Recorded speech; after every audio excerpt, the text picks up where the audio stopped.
महामायनॉरिटी NGO forum Maharashtra राज्याचे संस्थापक अध्यक्ष जाकीर शिकलगर यांनी खामगाव येथील अंजुमन मुफिद्दुल इस्लाम संस्थेअंतर्गत संचालित अंजुमन हायस्कूल व ज्युनियर कॉलेजला धावती भेट दिली। यावेळी त्यांच्यासोबत डॉक्टर असलम बारी नागपूर प्रामुख्याने उपस्थित होते। अंजुमन हायस्कूल व ज्युनियर कॉलेज पाहून दोघांनी समाधान व्यक्त करून संस्थेद्वारे सुरू असलेले कोर्सेस बद्दल माहिती घेऊन समाधान व्यक्त केले। त्यांनी सांगितले की मी 11 नोव्हेंबर 2025 पासून सतत राज्याच्या सर्व जिल्ह्यांचा दौरा करीत असून अल्पसंख्याक समाजातील लोकांना शिक्षणाबाबत जागृत करण्याचे काम करीत आहे। अल्पसंख्याक समाजातील लोकांसाठी शासनाच्या विविध योजनांबद्दल जागृती करीत आहे। तसेच त्यांच्या समस्यांच्या यशस्वीरित्या निराकरण करून शासनाच्या 15 सूत्रे कार्यक्रम राबवून त्यांच्या उन्नतीसाठी विविध योजना आखण्याचे काम करीत आहे।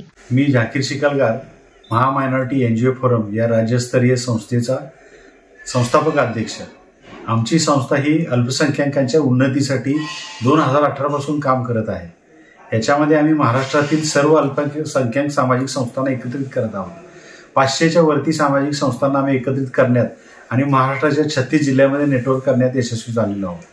ह्या नेटवर्कमधून आम्ही समाजासाठी उन्नतीच्या योजना कशा आणायच्या याचं संशोधन केलं आणि शासनाकडे त्याचे प्रस्ताव पाठवले। हे पहा, समाजाची प्रगती करायची असेल तर स्वतः समाजाने करायला पाहिजे आणि ती शासनाची पण जबाबदारी, कारण शासनाला पण कर देतो। तर शासनाकडून आपल्याला मिळणारी जी अल्पसंख्याकांना मिळणारी जी निधी आहे किंवा योजना आहे त्या खूप अपुऱ्या आणि त्याच्या निकष चांगले नाहीत। त्यासाठी आम्ही संशोधनासाठी पूर्ण राज्यभरती जातो आणि गेली 2022, 2023 आणि आता यावर्षी 3 वर्ष आम्ही नियोजन केलं अल्पसंख्याक विकास जनजागृती अभियानाचं। या अभियानातून आम्ही शासनालाही जागृत करतोय आणि समाजालाही जागृत करतोय। याच्यातून आम्ही प्रत्येक जिल्ह्याच्या जिल्हाधिकाऱ्याला समाजाच्या व्यथा मांडतो, निवेदन देतो आणि ते मुख्यमंत्र्यांचे निवेदन जिल्हाधिकाऱ्यातून मार्फत याची माहिती स्थानिक लोकांना होते। आता या सगळ्या याच्यातून आम्ही मिळवलेले यश जे आहे 3 वर्षामध्ये की अल्पसंख्याक मंत्रालयानंतर अल्पसंख्याकाच्या लाभार्थ्यांना मिळणारी कोणतीही यंत्रणा आजपर्यंत तयार झालेली नव्हती। पण गेल्या वर्षी अल्पसंख्याक आयुक्तालय झालं आणि प्रत्येक जिल्ह्याला जिल्हा अल्पसंख्याक अधिकारी मंजूर झाला। याच्यामुळे प्रत्येक जिल्ह्याच्या नागरिकाला त्याच्या जिल्हा अल्पसंख्याक अधिकाऱ्यामध्ये योजना मिळू शकतात। दुसरी गोष्ट आम्ही अशी एक मिळवली की अल्पसंख्याक समाजाला, अल्पसंख्याक मंत्रालयाला एकूण बजेटच्या जे मिळणारं बजेट होतं ते 300-400 कोटीचं तुटपुंज बजेट होतं। पण त्याच्यासाठी पण आम्ही हजारो करोडच्या मागण्या म्हणजे डिमांड केल्या आणि किमान 800-1000 कोटीपर्यंत आम्ही ती डिमांड वाढवण्यामध्ये यशस्वी झालो। यासाठी आम्ही असाही लढा दिला की दरवर्षी हिवाळी अधिवेशनामध्ये आम्ही 2-2 दिवसाची धरणं आंदोलन केली आणि शासनाला जागृत करण्याचा प्रयत्न केला। समाजाला जागृत करणं आणि समाजाला शिकवणं पण काही गोष्टींचं हे आम्ही सातत्यानं करत आलो। आमचे 15 मिशन प्रोग्राम आहे। ते 15 मिशन एवढ्यासाठी आहे की अल्पसंख्याकांच्या उन्नतीसाठी केंद्र शासनाचा पंतप्रधान 15 कलमी अल्पसंख्याक विकास कार्यक्रम आहे, परंतु तो कार्यक्रम राबवला जात नाही।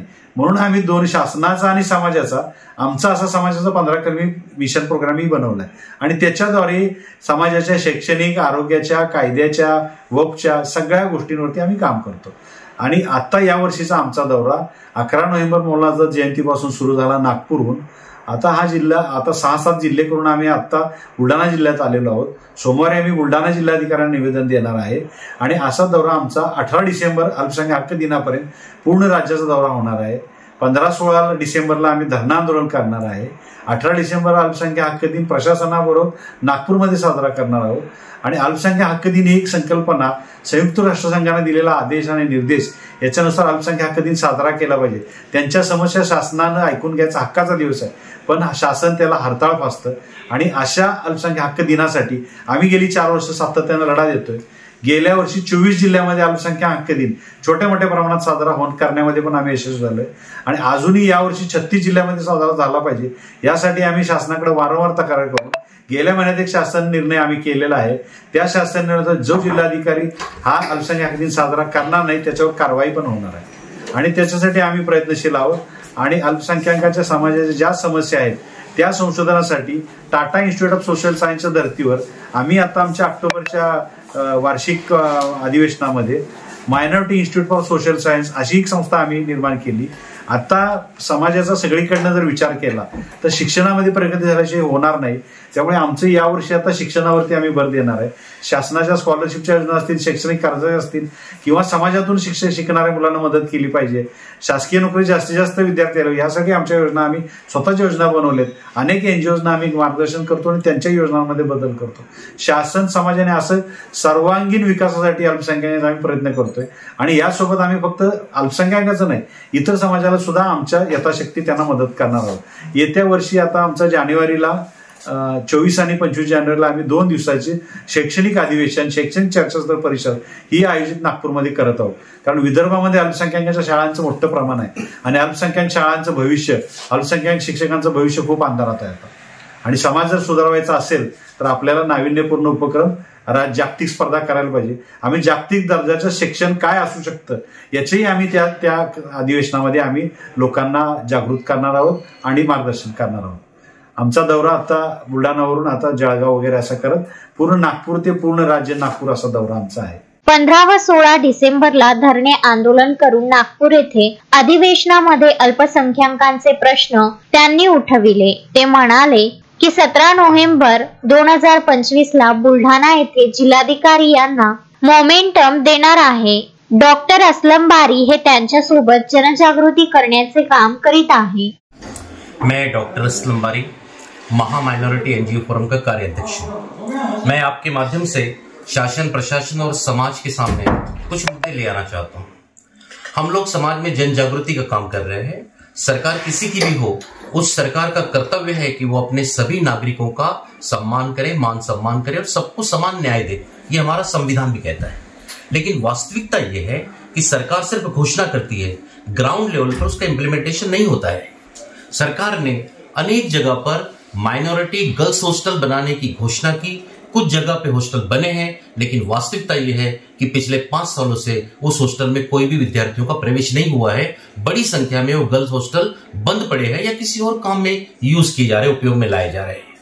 उसके बाद सरकार ने घोषणा की थी हम लोगों की डिमांड के कारण कि सरकार जैसे सारटी है, बार्टी है, महाज्योति है, उसी प्रकार से हमने कहा था कि Maulana Azad research and training institute बनाए या फिर आप डॉक्टर एपीजे अब्दुल कलाम के नाम से संस्था बनाए. सरकार ने सिर्फ माइनॉरिटी रिसर्च एंड ट्रेनिंग की घोषणा की. 1.5 साल हो गया है, अभी तक न कार्यालय है, न कर्मचारी है, न योजनाएं हैं, न निधि है. सिर्फ टाल मटोल की बात हो रही. एक प्रकार का ये अनजस्टिस हर तरह से दिखाई दे रहा है. उसके बाद सरकार ने कहा था कि चाहे वो अल्पसंख्यक आयोग हो या मौलाना आजाद महामंडल हो, हज कमेटी हो, आयुक्तालय हो, हम कर्मचारी अपॉइंट करेंगे. अभी तक पर्याप्त संख्या में कर्मचारी अपॉइंट नहीं हुए हैं. आयुक्तालय को उसके अधिकार नहीं मिले हैं, तो उसका कार्य भी नहीं हो पा रहा है. उसके बाद सरकार ने कहा कि भाई हम कलेक्टर ऑफिस में अल्पसंख्यक कक्ष बनाएंगे. प्रभारी अधिकार दे दिया गया, लेकिन वहां पार्टी है, न नाम है, न कुछ है. लोगों को पता ही नहीं है कि ऐसा कोई अल्पसंख्यक कक्ष बना है. तो ऐसी ढेर सारी चीजें हैं. जहां तक हम एजुकेशन की बात करें, अपने स्कूल के बच्चों की बात करें, तो जो सरकारी एजुकेशन होता है वहां पर नगर पालिका, महानगर पालिका, जिला परिषद की स्कूलें होती है. वहां पर समायोजन के नाम से उर्दू भाषिक लोगों को उर्दू भाषिक स्कूल में डाल दिया जाता है. वो टीचर को कुछ भी नहीं आता है. तो ऐसे ढेर सारे हैं. फंड का प्रॉब्लम है, उनके मुद्दों का प्रॉब्लम है. उनके अगर आप हर समाज को डेवलपमेंट के नाम से स्कॉलरशिप देते हैं, SC, ST, OBC के बच्चों को स्कॉलरशिप मिलती है प्री मैट्रिक में, तो व्हाई नॉट फॉर माइनॉरिटी एंड व्हाई नॉट फॉर मुस्लिम.